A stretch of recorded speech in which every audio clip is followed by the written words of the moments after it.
Bonjour tout le monde, bonsoir plutôt, parce qu'il est déjà tard.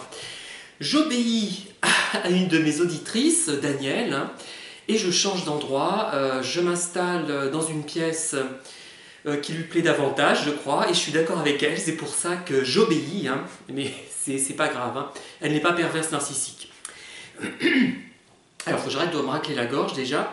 Alors, je voudrais aborder la question des thérapeutes. Dans plusieurs vidéos, je vais exposer des aspects qui m'ont pu me gêner, dans la relation que j'ai eue avec des thérapeutes ou lors de conversations que j'ai pu avoir avec eux, hors contexte thérapeutique, ou ce que j'ai pu voir ou lire par ailleurs, voilà, tout simplement.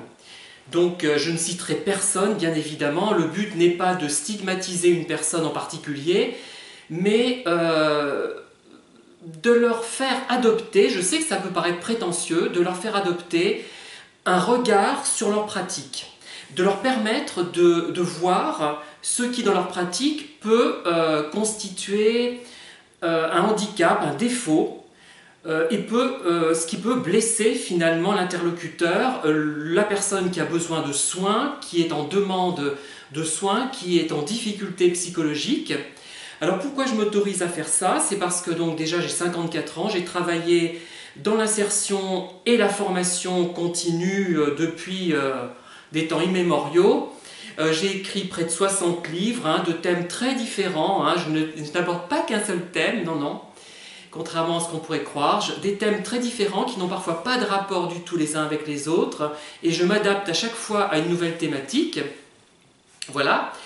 Et c'est vrai que j'ai une longue expérience de suivi, d'accompagnement de public, et maintenant, même si j'effectue des bilans de positionnement de public d'origine étrangère selon la nomenclature A1.1, A1, A2, B1, B2, C1, C2, que vous connaissez sans doute, et je les oriente vers des formations en tenant compte de l'intégralité de leur profil, de leurs besoins, de leur situation particulière. Donc c'est quand même si je les rencontre qu'une fois à présent, alors qu'avant je suivais les gens sur 6 mois, 1 an, j'ai quand même cet accompagnement et j'ai un lourd passé personnel, professionnel, d'accompagnement en fait, voilà.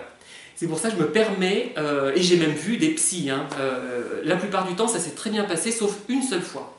Voilà, mais j'ai déjà évoqué ce terme, c'est en 2007, ça s'est très mal passé, et c'est vraiment dommage, peut-être que cette personne n'a pas eu conscience de ce qu'elle faisait, et si elle avait écouté mes vidéos, elle aurait peut-être eu du recul, et j'aborderai son cas, mais sans la citer bien évidemment. Ça ne sert à rien, ça n'aurait aucun intérêt. Je ne suis pas là pour dénigrer les gens, mais pour leur éviter des déboires et adopter, je dirais, leur permettre d'adopter un regard méta. Vous voyez, on observe sa pratique un petit peu. On a trop le nez dans le guidon, on n'arrive pas à avancer quand on est en plein dedans. C'est pour ça, moi, quand j'écris, je laisse passer du temps pour pas, justement, ne plus rien voir. On ne voit plus rien quand on reste sur sa page. Et depuis que je ne me passionne plus pour mon travail, depuis qu'il m'intéresse simplement, eh bien je suis bien plus compétent. Enfin, je me trouve moyennement compétent. C'est pas des complexes, c'est pas une réduction de dissonance, c'est pas pour qu'on me dise ah ben non, pour qu'on m'évite de me dire que je suis incompétent, mais je me sens, je vois mes failles très, très bien, donc je vois celles des autres aussi, mais je vois aussi les miennes, rassurez-vous. Il n'y a pas de problème à ce niveau-là. Voilà, donc, alors, avant tout, il faut comprendre une chose avec moi, comment je fonctionne, comment mon cerveau fonctionne. Par exemple, je converse au téléphone avec une personne, ça se passe très bien, l'entretien est cordial, il n'y a pas de problème, et pourtant, au fil de la conversation, je relève des choses qui font tilt dans mon esprit, qui me marquent et qui me dérangent, mais je n'ai pas le temps, du fait de l'avancée de la conversation, de les aborder, ces choses, voilà. Je n'ai pas le temps de les aborder parce que la conversation file, la personne ne le dit pas méchamment d'ailleurs, ce n'est pas le problème. Et après, le lendemain, je fais un compte-rendu de cette conversation, par exemple, ça m'est arrivé des tas de fois, récemment et aussi il y a très longtemps. Et la personne est surprise de voir que je lui fais des reproches. Bon, parfois, les échanges que j'ai par mail paraissent plus secs que si j'avais la personne en face de moi. Hein. Et elle est interloquée. En fait, non, il n'y a pas à être interloqué. Ce n'est pas un manque de sincérité, ce n'est pas de la folie, c'est que j'ai un cerveau qui fonctionne avec un système de sas. Je pense que c'est ça. Et j'ai l'impression que j'ai plus de mémoire que beaucoup de gens, mais je ne m'en rendais pas compte jusqu'à présent. C'est-à-dire que les choses qu'on me raconte, elles se stockent dans une structure transitoire pour être traitées plus tard, si je n'ai pas le temps de les traiter. Bon, après, j'en oublie une partie, bien évidemment. Hein. Et ce qui fait qu'elles me reviennent et je dis, tiens, j'ai stocké ça. La personne m'a dit ça ou ça me gêne, ça. Je ne comprends pas pourquoi elle a voulu dire ça. Elle est dans l'erreur, là. Ah, moi, je suis direct. Hein. Elle est dans l'erreur. Je pense que c'est pas bien ce qu'elle a dit. Il faut que je lui dise, il faut qu'elle le comprenne, parce qu'elle est dans une pratique, par exemple, d'accompagnement du public en difficulté, hein, dans la formation continue. Il y a ce problème, hein, il faut le dire. Voilà, par exemple. Hein. Mais si je peux, je préfère voir la personne. Si je lui dis directement en face à face, elle ne sera pas vexée en général. Alors que si je l'écris par mail, là, ça paraîtra plus sec. Peut-être que je ne suis pas si doué pour l'écriture que cela. Et donc j'ai ce fonctionnement donc, avec un SAS, une sorte de structure transitoire où l'information est stockée pour être traitée plus tard. Et moi, ce qui se passe, c'est que je pense. Tout le temps. Comme tout le monde, me direz-vous, mais moi, plus que tout le monde. Ce qui ne signifie pas que je pense bien, mais je pense tout le temps. Mon cerveau ne peut pas s'arrêter à tel point qu'il y a des gens qui me disent, mais arrête de penser. Quand j'apprenais à nager, d'ailleurs, j'ai réussi un petit peu à progresser, mais pas autant que j'aurais voulu. Le moniteur me disait, mais arrêtez de penser. Et je voyais ce qu'il voulait dire. Je comprenais, hein, mais moi, je ne peux pas. Et justement, ça rejoint le thème que je vais aborder, qui est important.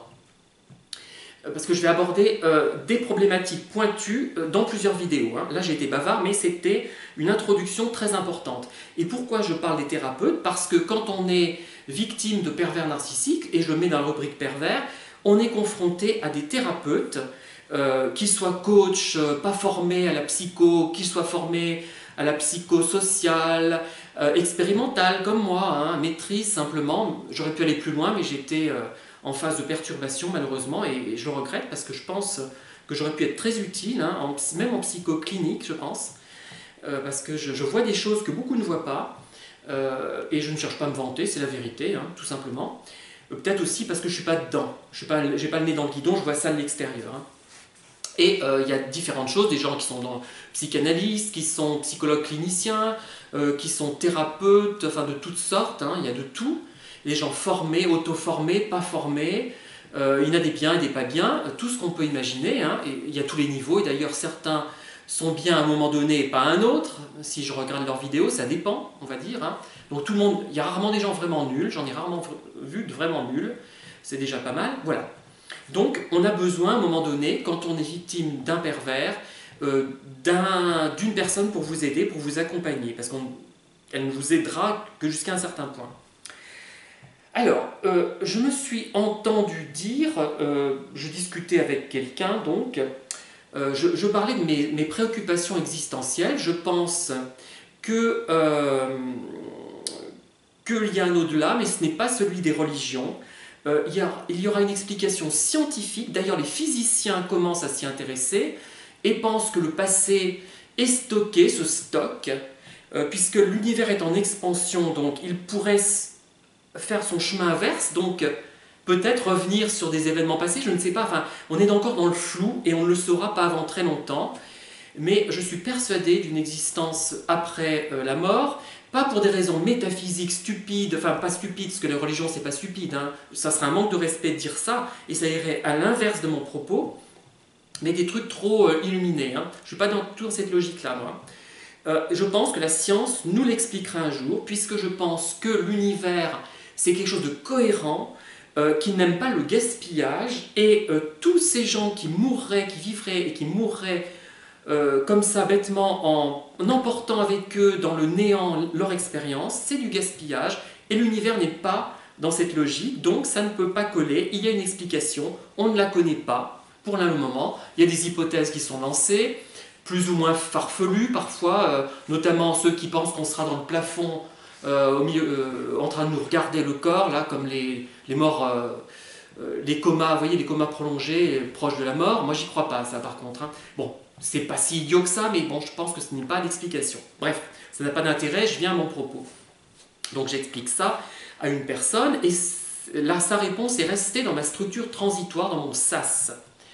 Et elle me dit, moi, d'ailleurs c'est légitime, hein, je ne remets pas en cause ce qu'elle dit, moi je pense qu'il n'y a rien, et de toute façon ce n'est pas nécessaire, après la mort, hein, ce n'est pas nécessaire de se poser ces questions, on a autre chose à faire. Et elle, plus ou moins, enfin je résume, hein, c'est peut-être pas exactement ça, ce qui veut dire qu'elle raconte ça aux personnes qu'elle va accompagner, par exemple dans les cadres de suivi sociaux, dans le cadre des gens qui peuvent vous parler de ça, dans les cadres de suivi sociaux. Moi ça m'est arrivé souvent, hein. Enfin souvent, quelquefois, dans n'importe quel contexte, des collègues de travail, ça peut être ça. Eh bien moi je dis non. Par rapport à une personne qui me dirait ça, mettons que je ne suis pas du tout d'accord avec ces conceptions, tiens, on va dire que j'ai une conception religieuse de l'au-delà uniquement. Et la conception scientifique de l'au-delà, je ne l'ai pas. Ou alors je n'ai pas du tout de conception, je pense au contraire qu'il n'y a rien après la mort. Bon. La personne me dit, ah ben je suis angoissé par ça. Qu'est-ce que je lui réponds? Je réponds par une question. Je vais peut-être lui dire, est-ce que ça vous angoisse au point de gêner vos activités? Une question fermée d'ailleurs, là c'est peut-être pas une bonne solution. Je dirais, qu'est-ce que vous avez lu sur cette question? Est-ce que vous avez développé des théories sur cette question grâce à vos lectures ou grâce à vous-même? Parce qu'on peut en développer soi-même indépendamment de ses lectures. Et à quelle conclusion êtes-vous arrivé? Mais je ne dirai jamais, même ce n'est pas mon point de vue, mais si je pense qu'il n'y a rien après la mort, je ne dirai jamais, ne vous posez pas toutes ces questions. Ça ne sert à rien, de toute façon, vous verrez bien au moment voulu, etc. Non, jamais. Jamais je ne dirai ça. Pourquoi? Parce que c'est une petite violence quand même faite à la personne. Ça veut dire que son interrogation n'est pas légitime. Elle est légitime, son interrogation. Puisque, à moins d'être un légume, on doit se poser cette question. L'être humain doit se poser cette question. Et je suis sûr même que des grands singes, des chimpanzés peut-être, se posent cette question. Se posent cette question à leur manière. Hein. J'ignore laquelle c'est. Je ne suis pas doué dans la question. Je n'ai pas assez de connaissances dans la question, dans cette problématique. Mais on n'a pas le droit de dire... Ne n'y pensez plus. Déjà, ça ne sert à rien, puisque si la personne y pense, le dire « n'y pensez plus », ça ne servira pas à l'empêcher de penser à cela. C'est comme ceux qui vous disent « ne pensez plus à votre pervers », ou alors c'est mal interprété, c'est une aberration, c'est aberrant. On voudrait bien ne plus y penser, mais on y pense quand même. Au contraire, moi je dirais, par rapport à un pervers, justement, je dirais « mais essayons, vous ne pouvez pas vous empêcher d'y penser, je le sais, puisque moi je l'ai vécu aussi, hein. Ça passera au bout d'un moment, c'est sûr, le temps va faire que vous y penserez mais de manière moins douloureuse, mais construisons quelque chose à partir de ça. Voilà. On a ça maintenant dans son jardin, ce caillou. Qu'est-ce qu'on peut en faire? Une rocaille, mettre un autre caillou, voilà. On essaie de construire à partir des choses. Et c'est vrai que beaucoup peuvent être énervants à tout le temps soulever ces problématiques. Au bout d'un moment, on est humain et on va craquer, on va dire mais arrête de parler de ça, ça c'est normal, au bout d'un moment on n'y peut plus. Quoique moi je suis assez résistant à ce niveau-là. Mais je serais énervé seulement si la personne n'en tire pas de conséquences. Par exemple, je vis très mal cette relation avec le pervers. Je dirais, tiens, vous avez pensé à écrire un roman? Bon, là, je lui suggère des trucs sur la question. Un roman même tragique ou comique. Hein. Vous avez pensé faire des vidéos pour aborder cette problématique et aider d'autres personnes en transmettant votre expérience et votre savoir sur la question, vos connaissances plutôt.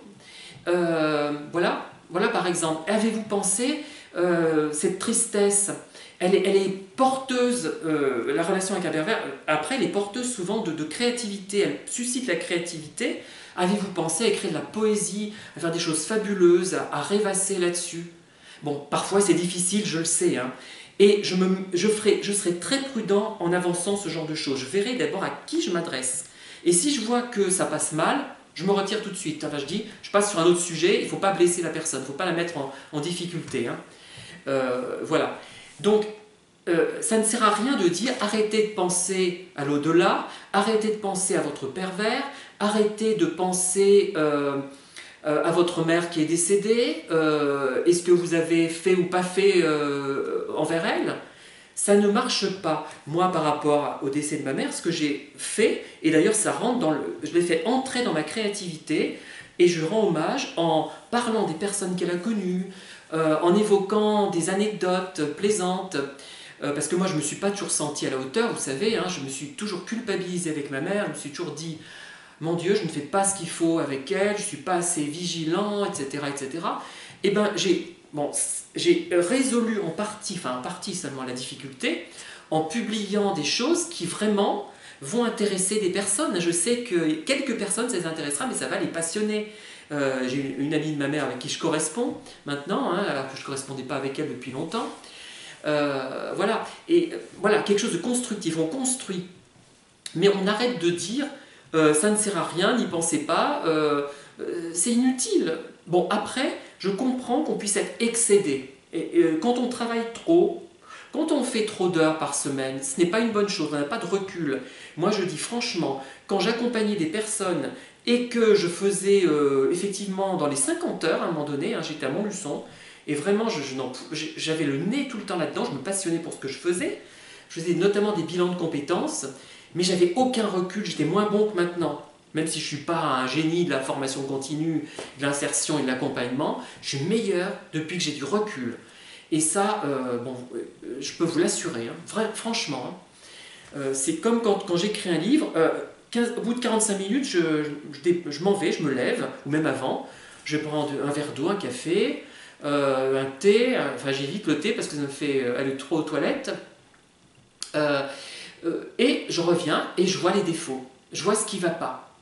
Et j'ai ce regard, puisque je m'éloigne de ma production, et j'ai un regard un peu méta, vous voyez, on se place au-dessus, et on analyse comme si c'était quelqu'un qu'on ne connaît pas, et qu'on n'aime pas. Il faut dire, tiens, ça a été écrit par un ennemi, ça.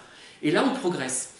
Et pareil, pour les soignants par rapport aux pervers, je dirais, ne pensez pas à leur place, ne leur dites pas, ne pensez pas à ça, ça sert à rien, ça ne marchera pas de toute façon. Ça serait bien si ça marchait.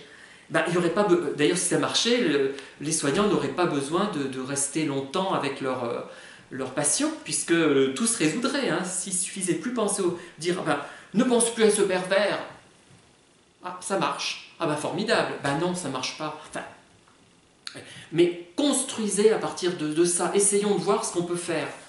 Ne culpabilisons pas les gens. Et là, je reviendrai sur la culpabilisation que j'ai subie. Hein. Par contre, c'est vraiment odieux. C'est hors sujet, c'est lamentable hein, de la part de quelqu'un qui est soignant. Après, ça peut être juste ce jour-là où elle était nulle, cette soignante. Hein.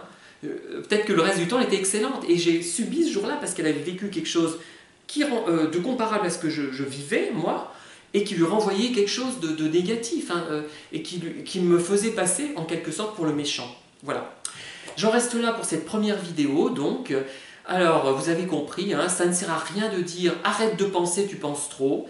Non, aider la personne à construire quelque chose à partir de ça. Et je m'adresse aux soignants, je sais qu'ils prennent une sacrée claque, parce qu'ils vont dire « mais de quoi il se mêle celui-là ?» Je sais très bien, c'est une évidence qu'ils me racontent. Ce n'est pas si évident que ça, apparemment. Et à ceux qui subissent parfois le fait que les soignants sont des êtres humains avec des défauts, rebiffez-vous si un soignant vous dit ça, rebiffez-vous, et il faut rentrer dedans un peu. Hein. Ils sont payés après tout pour ce qu'ils font, bon, sans être trop méchants. Comme moi je suis un peu méchant parce que